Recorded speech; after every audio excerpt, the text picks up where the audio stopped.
नमस्कार, आपके साथ मैं हूं सुचारिता कुकरेती और आप देख रहे हैं माइक ऑन है। और आज जिस खबर पर माइक ऑन कर रही हूं वो पड़ोसी मुल्क बांग्लादेश से आ रही है। बांग्लादेश में जो हो रहा है उसी ने आज हमें इस खबर पर माइक ऑन करने के लिए कहा है। बांग्लादेश में हालात बुरी तरह से बिगड़ चुके हैं और सबसे बड़ा सवाल यही है कि भारत के पड़ोस में बांग्लादेश को अस्थिर कौन कर रहा है। बर्निंग बांग्लादेश, ये मुनीर का आदेश है क्या? क्या पाकिस्तान चाहता है कि बांग्लादेश जले और उसकी आंच भारत तक आए? क्योंकि इस वक्त बांग्लादेश में जो हो रहा है वो आप देखेंगे तो सबसे बड़ा सवाल यही होगा कि इसका असर भारत पर क्या पड़ेगा। बांग्लादेश की सड़कों पर इस वक्त सैकड़ों की संख्या में लोग विरोध प्रदर्शन में उतरे हैं और ये विरोध शेख हसीना के खिलाफ है, ये विरोध वहां के अल्पसंख्यक हिंदुओं के खिलाफ है और ये विरोध भारत के भी खिलाफ है।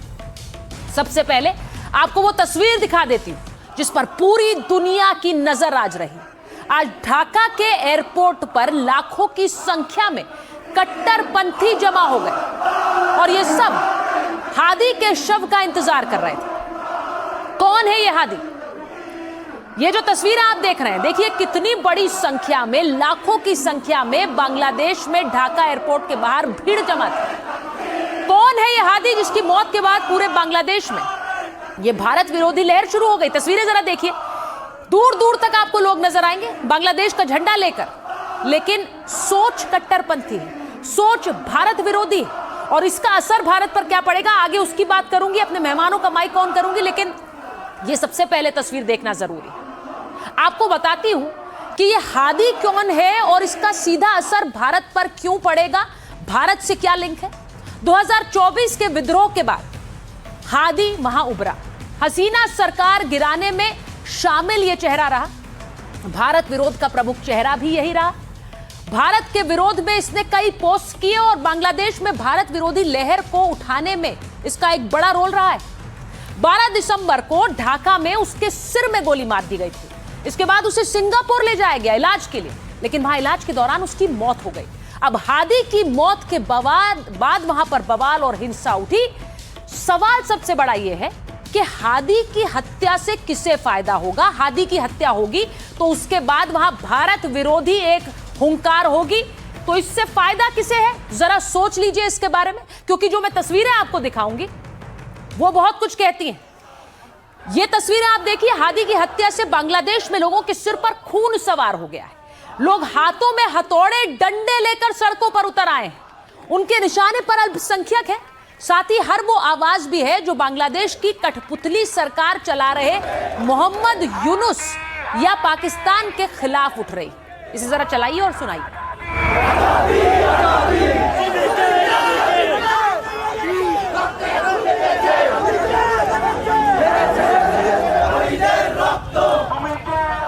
ये लाठी डंडे हथौड़े लेकर किसका सर फोड़ने निकली है ये भीड़?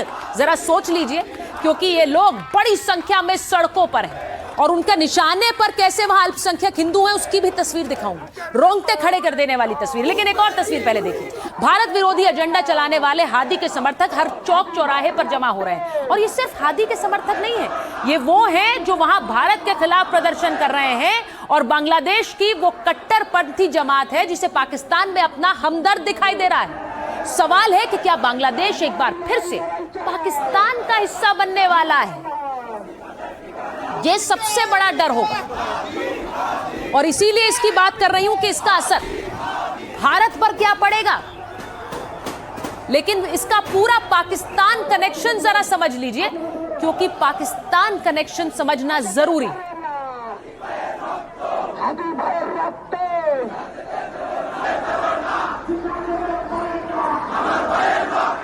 तो ये जो आप तस्वीरें देख रहे हैं बांग्लादेश की, इस भीड़ को वहां सड़कों पर उतारने में क्या पाकिस्तान का मुनीर लगा हुआ है?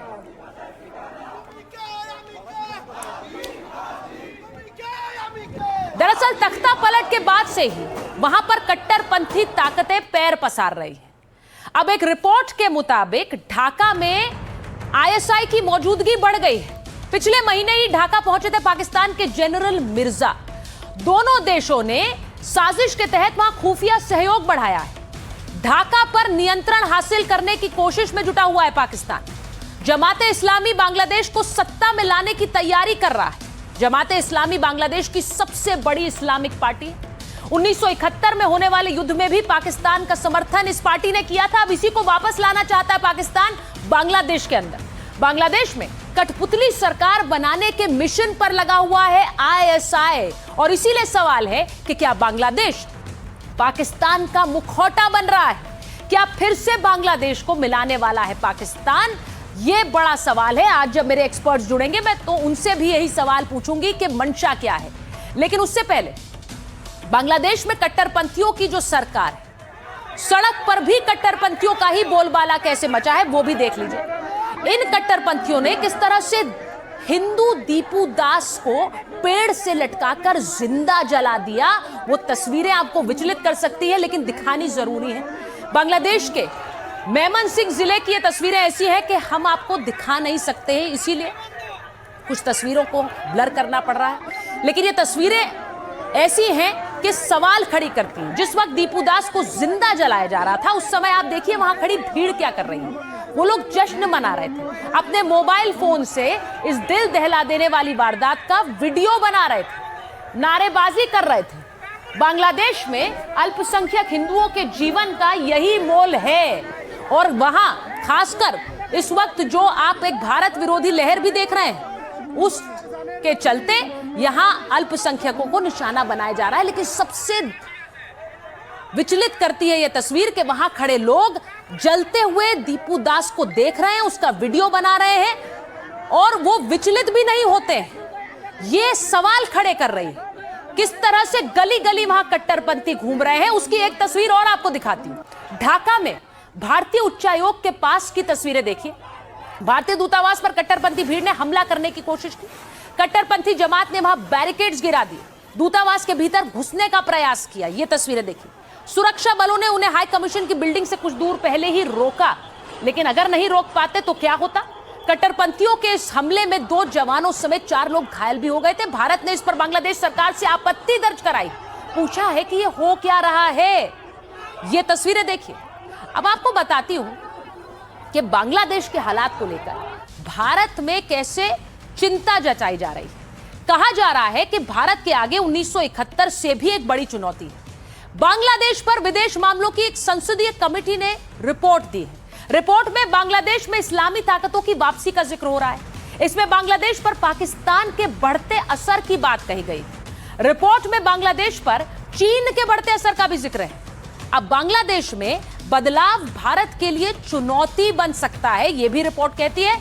और यह भी कहा गया है कि भारत बांग्लादेश रिश्तों में बड़े बदलाव हो सकते हैं। यह रिपोर्ट कांग्रेस सांसद शशि थरूर के नेतृत्व वाली कमेटी ने बनाई है। यानी कि 71 से भी बड़ी चुनौती। 71 में मौजूदा सरकार को पाकिस्तान के 2 टुकड़े करने पड़े थे।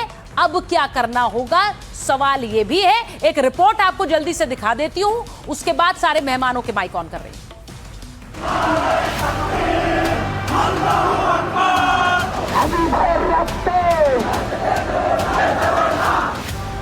बांग्लादेश में हिंदू को जिंदा जलाया।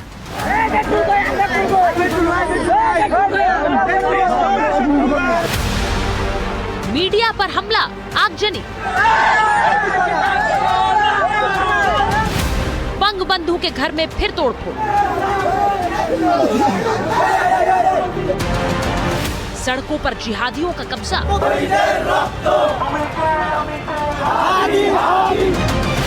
चारों तरफ आग और अराजकता। भारत विरोध के सबसे बड़े चेहरे और कट्टरपंथी नेता शरीफ उस्मान हादी के कत्ल के बाद बांग्लादेश इसी तरह से चल रहा है। बांग्लादेश में एंटी इंडिया मूवमेंट का मास्टरमाइंड शरीफ उस्मान हादी पाकिस्तान की शह पर भारत को तोड़ने और ग्रेटर बांग्लादेश बनाने के सपने देखता था। लेकिन हादी मरा तो उसके पाकिस्तान परस्त गुर्गे सड़कों पर उतर आए। जिहादियों के गैंग अखबारों के दफ्तर में आग लगा रहे हैं, लूटपाट मचा रहे हैं। जिहादियों का गैंग बांग्लादेश में भारत के ठिकानों को निशाना बनाने और भारत के खिलाफ लड़ मरने की कस्में खा रहा है।